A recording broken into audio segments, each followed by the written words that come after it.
How good can you tell how good they are defensively, or do you need to see something else? No, they're really good. And the Man, scary thing is they're better than they were last year. defensively.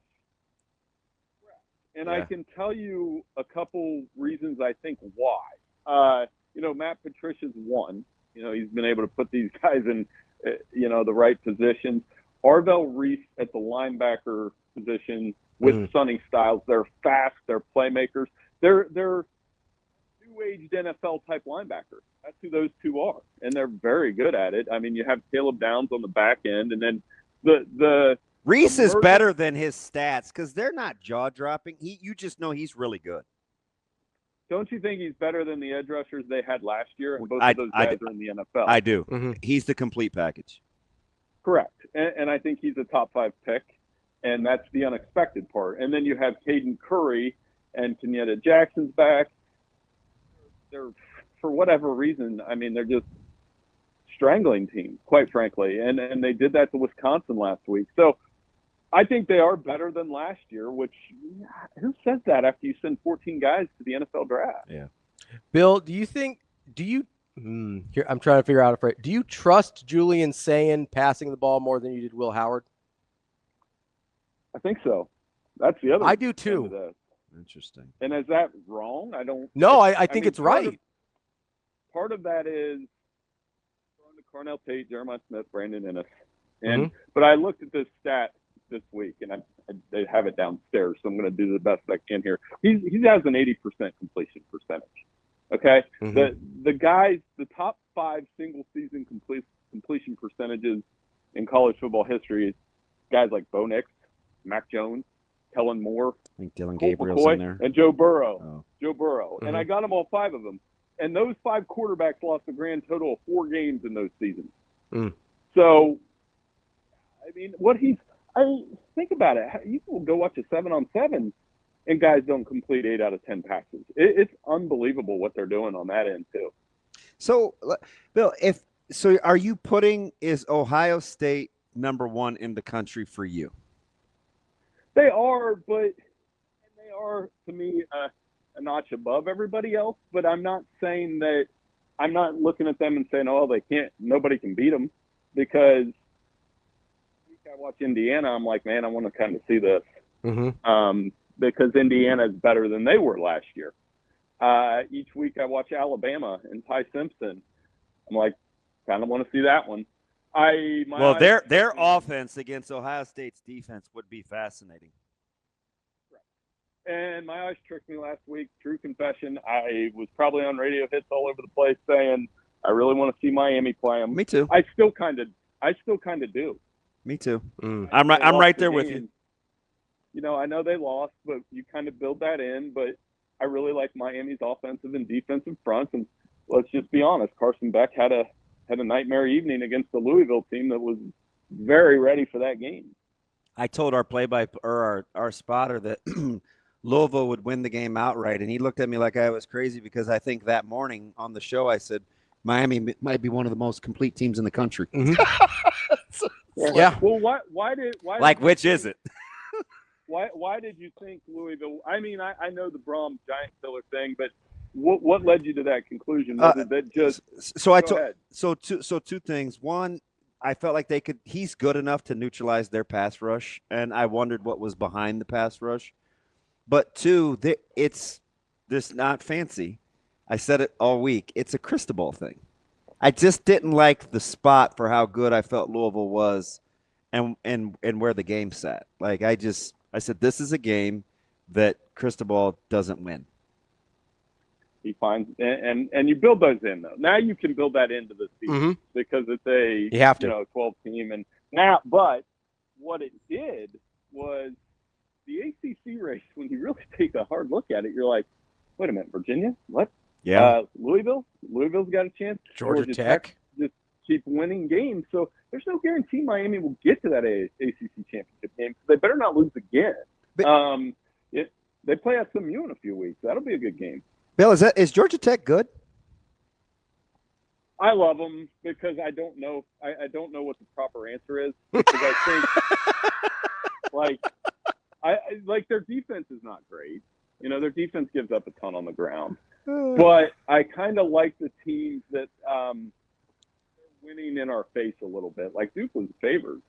Yeah. And I love Haynes King's toughness, how you got his quarterback that, he's not dynamic in the passing game, but he's carrying it 20 times. They remind me of like a high school football team in a good sense. You know what I mean? Like they rely on their quarterback. They play tough defense. They take a cue from their coach. And they're fun to watch, and it's fun to watch them win. So how far can they take it? I do think they're going to be favored in every game, and very likely that they'll be 11-0 when they play Georgia on Black Friday. Okay, so I got to go back and get something that you said there, and it's about Alabama, right? We were talking about them. What do we do with that Florida State game now that we're 7 games into both of their seasons? Do we just flush it? Do we just say, hey, weird spot, Gus Malzahn versus Alabama, just flush the thing and leave it alone? Or like, I don't know why. I still think about that one a lot because I'm like, that doesn't line up with what we've seen from either team the rest of the year. Yeah, I think it's one that you flush a little bit, but keep in mind that they what's impressed me most about Alabama, and I kind of said this a couple weeks ago, not sure if it was with you guys, but they still have the largest target on their back in the SEC. And that was proven in the Vanderbilt game, in the Missouri game. They took Vanderbilt and Missouri's best shot, and then they beat Tennessee handily. The Georgia win, that's a really impressive run considering we were trying to fire Kalen, myself included, in week 2. And I think I treat it more as like a fluky week 1 loss, and you're allowed to have those now. So when you're looking at the Big Ten right there in your neck of the woods, if you concede Ohio State, Indiana, Oregon, who's next and why? Who's the 4th best team in the Big Ten? Oof, it's a tough question. It's probably taking too long to answer this. It's probably Illinois. There are opportunities this weekend. If they win at Washington, then they can say, hey, we were 10-2, but our losses were to 1-2. And yeah, we had a horrible night in Bloomington, but we could compete a little bit with Ohio State in the second half. It's not the greatest argument. I mean, I think USC should be. Well, I don't know. But Michigan will probably be – here, let me ask you guys this. I've had this debate all week. I'm not changing the subject, but Michigan's probably going to be 9-2 when they play Ohio State. I think the Buckeyes get them this year, so they'll be 9-3. If you're Michigan, could you sit there and say, well, why did we play Oklahoma if they're only going to take teams by their record? Yes, they look – go ahead. I think Michigan's pretty good. So I also don't know how they lost to USC. But I'm telling you, Bill, Oklahoma's better than we talk. No, Oklahoma's good. I don't think that's the point. Really, I know what he's saying like about why he schedule it. Yeah. I just don't hold that against them. I actually think that should not be a deterrent to keep them out if it came down to another 3-loss team. It just may not. You know what I mean? Yeah, my answer was more Illinois is the better bet to get to 10 wins. And Michigan's a very good team, like you said. But they look really bad at USC. That was horrible. We watched that on the flight home. I couldn't believe it. I couldn't believe how slow they looked defensively against USC. King Miller looked like Reggie Bush out there. And some of it is travel narrative. It's like I try to tell my editors and my friends, and this Big Ten travel thing is very real because they're not NFL guys. Yeah. NFL guys have had 5 years to adjust to travel. These are 18 to 22-year-old kids. I mean, when I fly to the West Coast from Ohio, I'm tired when I get off the plane. Now I'm 46, so I have a better excuse, but you get what I'm saying. I just don't think these teams have really made the adjustment to that. And so Michigan, my point is, if Michigan goes 9-3, they're probably out. Had Michigan played Eastern Michigan in that spot, we would complain about their schedule. but they'd probably still get put in at 10-2 with losses to USC and Ohio State. So I'm glad you brought that up, Bill, because I'm sitting here and I'm looking at their schedule and I go, okay, listen, if you don't play Oklahoma, Who else? Yeah. your best win is Washington. Yep. And so I sit here and I go, okay, yes, they would be 10-2, but that's where we need to have a real conversation about college football playoff committee and their selection process, right? Because there's some teams in the SEC that are going to have very similar. I believe Ole Miss is one of them, where they're going to have very similar with like, hey, I've got 2 quality losses and jack all for wins, right? In terms of things I care about. It's like, because a lot of these teams, especially in the SEC, were banking on that LSU win being something, but now 5 of them are going to have LSU wins, and it's like, oh, that doesn't mean anything anymore.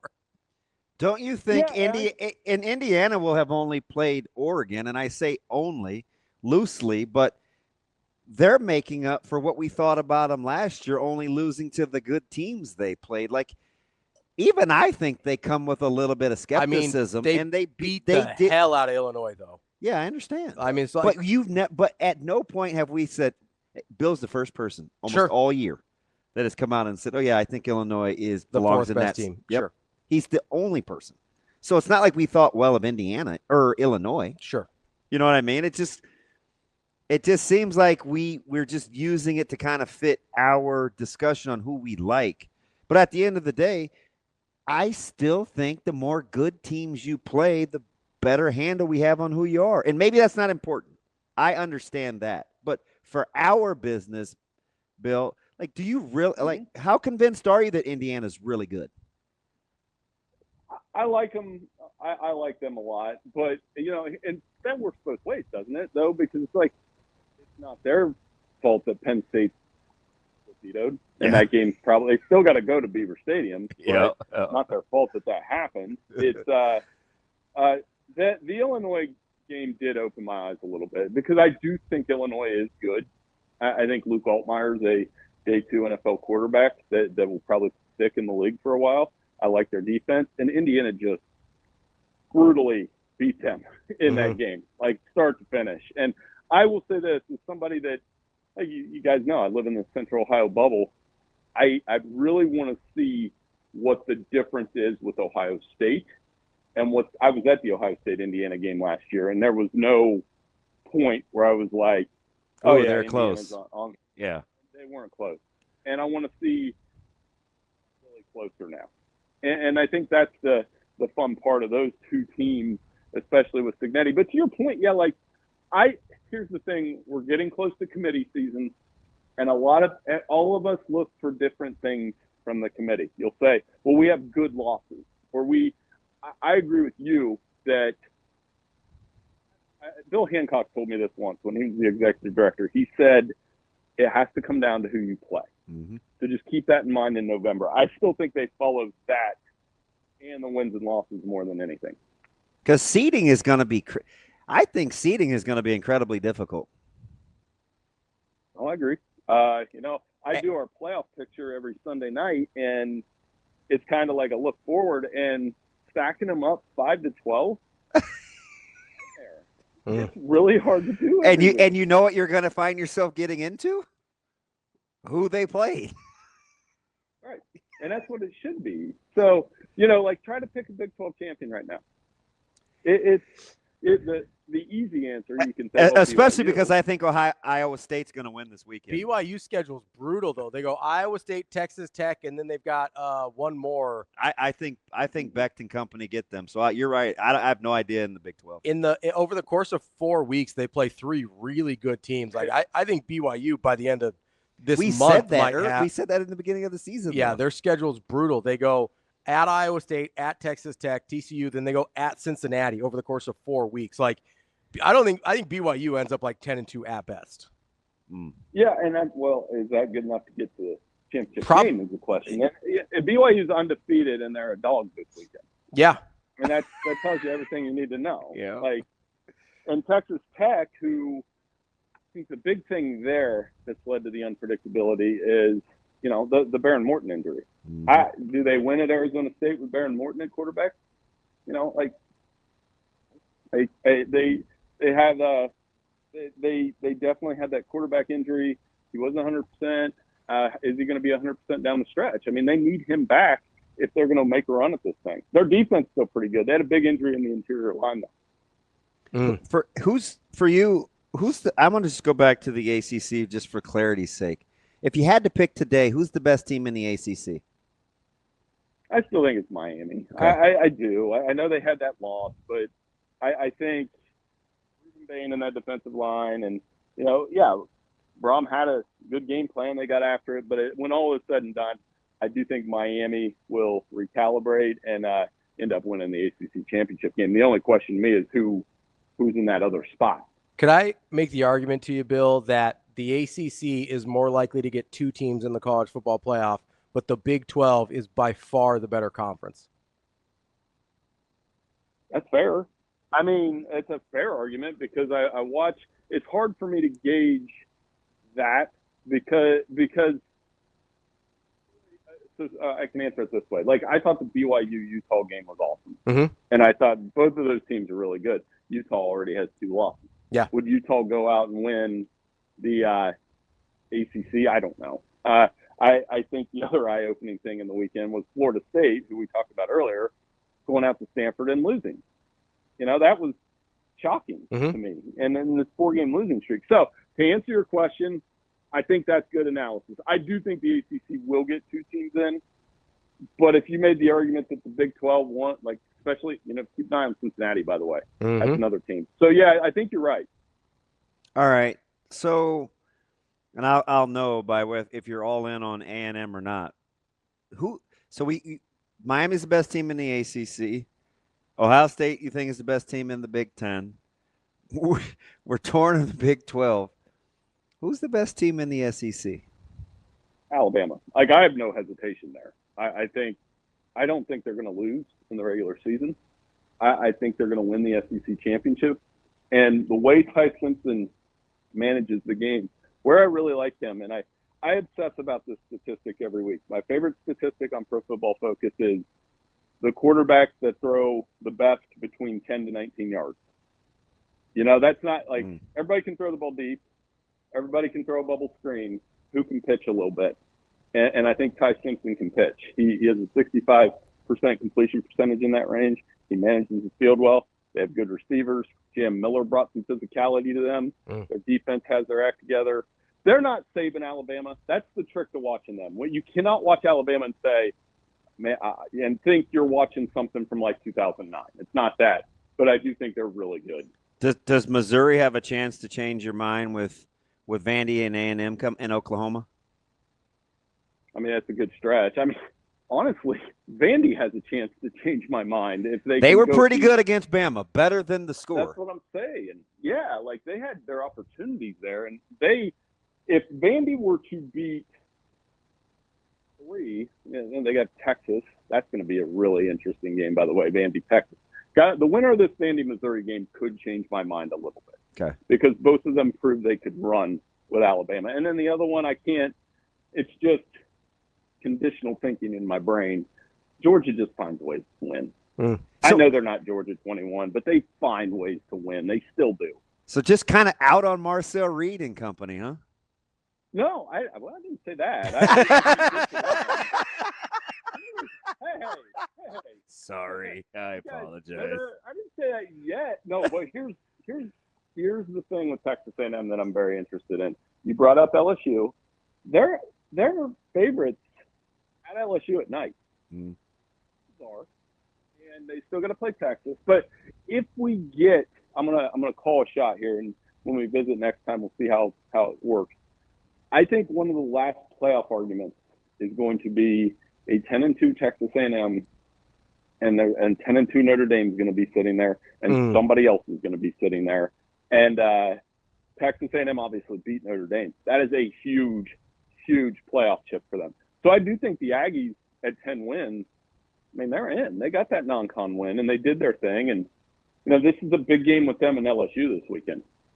So, okay, can I ask, this might be dumb, but if you're sitting there in that scenario that you laid out with Texas A&M and Notre Dame and maybe a third team out there, like, does any part of you go, okay, it was 41-40. That's not like the tiebreaker. A&M Notre Dame? Yeah, that we think it is. Like, it's just, like, that's basically a wash. I know that people win and they lose and the final scores matter. But like, do you just look at the score and you're like, yeah, I mean, they're going to go 5-5 if they play that game 10 times. Yeah, but I mean, they still won on the road. So, I mean, that I agree with what you're saying. There were some factors at the end of that game, including a missed extra point or a botched extra point snap. Botched snap. And Notre Dame fans will still show you the film and say, you know, that there was a hold that was missed on the last play. But I'm a Packers fan, guys. Michael Parsons gets held every play. So yeah, I mean, there's holds and then there's hog ties. Like that's a different, you know, there's kind of a different thing on that Notre Dame one, but that's okay. It's fine. I mean, we saw one with Nebraska this weekend too, so I'm not, you know, I'm just saying. Oh, It happens. They happen. And but to your point, I do think that they still went on the road and won. And Notre Dame does look like a team that will probably. I think the tricky game for Notre Dame, honestly, is Pitt. You know, they play Navy, but that Pitt game could be tough for them. And you know, if Notre Dame gets to 10 wins, I mean, we all believe it's still a TV show, right? I do think Notre Dame will get in. Well, it's good for the TV show if they get in over the team that beat them, right? That's really good for TV. I mean, it's good drama. That's great for us because we can argue about it the next week. Oh, this is going to be fascinating. I think it's funny how we all year and all off season we said, hey, you know, what difference does scheduling make? You know, Signetti can joke about SEC scheduling. And I'm telling you, 5 through 12 is going to boil down to scheduling. I just think it's funny. Great. And it's good for debate. And I am prepping for, as we get into November, it kind of brings everything full circle here, that November gets wild because of the regular season games. But I, like you, really look at the schedule, right? Like I just say, here's who they beat. That's all. I know a lot of people will say, here's who they lost to. I'm still who did they play? Who did they beat? Right there with you. Who did they lose? Right there with you. Who did they lose to comes third for me. Yeah, can I just like anytime quality losses come into the conversation, I'm out. Like I'm just like I don't want to hear it. Yeah. I don't care. It's like, just too hard to navigate. Bless you. It's a loss. Like I don't look at that any other way. I mean, the only thing I would look at is we were talking about it earlier. You know, Michigan going to Oklahoma. Hey, they stepped out. Texas going to Ohio State in the opener. Hey, I could tell by your answer from A&M Notre Dame. At the end of the day, you go, yeah, but they still lost, right? Like right. I get how you feel about it. They lost. They got the results have to matter. Otherwise, what are we doing? That's our guy, Bill Bender from the Sporting News. Bill, we appreciate the time as always. We'll talk again soon. Hey, no problem. Anytime, guys. This is great. Thanks for having me. Appreciate you.